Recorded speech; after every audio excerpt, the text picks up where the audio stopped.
এই মুহূর্তে আন্তর্জাতিক অপরাধ ট্রাইব্যুনালে আছেন সহকর্মী সাবরিনা মজুমদার। সরাসরি যুক্ত হব তার সঙ্গে।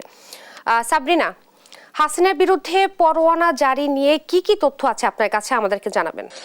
ইশরাত, আপনি যেমনটি জানেন যে আজকের আন্তর্জাতিক অপরাধ ট্রাইব্যুনালে গুমের অভিযোগে একটি মামলা দায়ের করা হয়েছে, মানে একটি অভিযোগ দায়ের করা হয়েছে এবং সেখানেও শেখ হাসিনাকে প্রধান অভিযুক্ত করা হয়েছে এবং সেই সাথে তার শেখ হাসিনা সহ 12 জনের বিরুদ্ধে গ্রেপ্তারি পরোয়ানা জারি করেছে।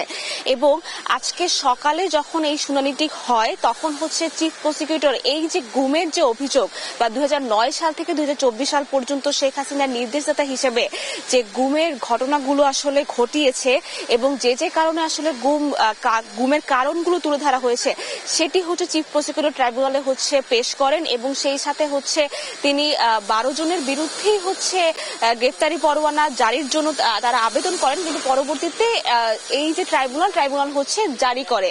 তার মানে এই যে গ্রেফতারি পরোয়ানা 12 জনের বিরুদ্ধে চাওয়া হয়েছিল তাদের বিরুদ্ধে ট্রাইব্যুনাল প্রসিকিউশনের আবেদনের প্রেক্ষিতে জারি করা হয় এবং সেই সাথে তিনি প্রসিকিউটর এটিও বলেছেন যে শেখ হাসিনা গুমের যে ভয়াবহ সংস্কৃতি তৈরি করেছে সেটি যদি নিষ্পত্তি না করা হয় তাহলে কিন্তু এই গুমের সংস্কৃতি আসলে কোনোভাবেই কাটবে না এবং এটি দ্রুত তদন্ত করার জন্য তিনি বলেছেন ট্রাইব্যুনালকে। এবং সেই সাথে তিনি এটিও বলেছেন যে সাবেক প্রধানমন্ত্রীর নির্দেশদাতা হিসেবে তিনি বিভিন্নভাবে ঘটিয়েছেন এই গুমগুলো। এবং একটি যেটি যিনি জানিয়ে দিতে চাই যে এই যে 12 জন যে গুমে অভিযুক্ত হয়েছেন তাদের মধ্যে একজন হলেন শেখ হাসিনা, যাদের নাম আমরা জানতে পেরেছি।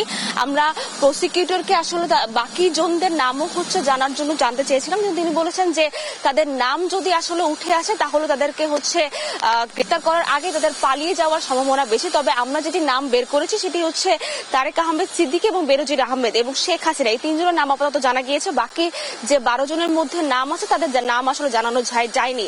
তবে এই যে প্রসিকিউটর জানিয়েছেন যে দ্রুততম সময়ের মধ্যেই তারা আসলে এই গুমের অভিযুক্তদের শনাক্ত করবেন, তাদের গ্রেফতারি পরোয়ানা জারি করবেন এবং 12 ফেব্রুয়ারির মধ্যে তাদের অগ্রগতি প্রতিবেদনও দাখিল করার নির্দেশ দিয়েছেন।